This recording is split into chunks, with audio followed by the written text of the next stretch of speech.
Hi guys, ഇന്ന് നമ്മളൊരു 2 മണിക്കൂറോളം ഇവിടുന്ന് യാത്ര ചെയ്തിട്ട് വിക്ലോ എന്ന് പറഞ്ഞ സ്ഥലത്തേക്ക് പോവാണ് കേട്ടോ. സാധാരണ എല്ലാവരും അവിടെ ഒരു സമ്മർ സമയത്തൊക്കെയാണ് പോകുന്നത്. പക്ഷെ നമ്മൾ മാത്രം വിൻ്റർ ടൈമിലാണ് പോകുന്നത്. അതുകൊണ്ട് തന്നെ അവിടെ ഭയങ്കര തണുപ്പായിരുന്നു കേട്ടോ.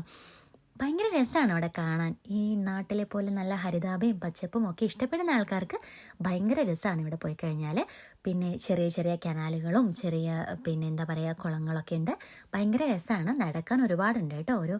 ഏകദേശം ഒരു 1.5-2 കിലോമീറ്ററോളം നടക്കാനുണ്ട്. ഫുഡൊന്നും അവിടെ കിട്ടില്ല. അവിടെ ക്യാൻറ്റീൻ എന്നൊക്കെ ബോർഡൊക്കെ കണ്ടായിരുന്നു. പക്ഷെ ഞങ്ങൾ അതന്വേഷിച്ച് ഒരുപാട് നടന്നു. ഇനി നമുക്ക് വഴിമാറി പോയതാണോ അതോ ഇനി അവിടെ ബോർഡ് വെച്ചിട്ട് സാധനം ഇല്ലാത്തതാണോ എന്നറിയില്ല. എന്തായാലും അങ്ങനെ ഒരു ക്യാൻറ്റീനൊന്നും അവിടെ ഉണ്ടായിരുന്നില്ല. അതുകൊണ്ട് ഇപ്പം പിള്ളേരും ഒക്കെ ആയിട്ട് പോകുന്ന ആൾക്കാരാണെങ്കിൽ ഫുഡും വെള്ളവും ഒക്കെ കയ്യിൽ കരുതാൻ ആരും മറക്കണ്ട കേട്ടോ. അപ്പം ഭയങ്കര നല്ല രസമുള്ള സ്ഥലമാണ്. ബീച്ചാണെങ്കിലും അതുപോലെ പിന്നെ ഭയങ്കര എന്താ പറയുക, ഭയങ്കര രസമാണ്. ഈ നാട്ടിലെ പോലെ ഒരു പിന്നെ ഈ പ്രകൃതിയോടൊക്കെ ഇണങ്ങിയ സ്ഥലം എന്ന് പറയില്ലേ, അതുപോലെ നല്ല കണ്ണീര് പോലത്തെ വെള്ളമായിരുന്നു.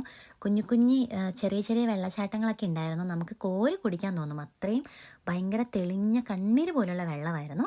കുറേ നടക്കാനുണ്ട്. നടക്കാൻ ഇഷ്ടമുള്ളവർക്ക് നല്ലൊരു സ്ഥലം തന്നെയാണ് കേട്ടോ ഇത്.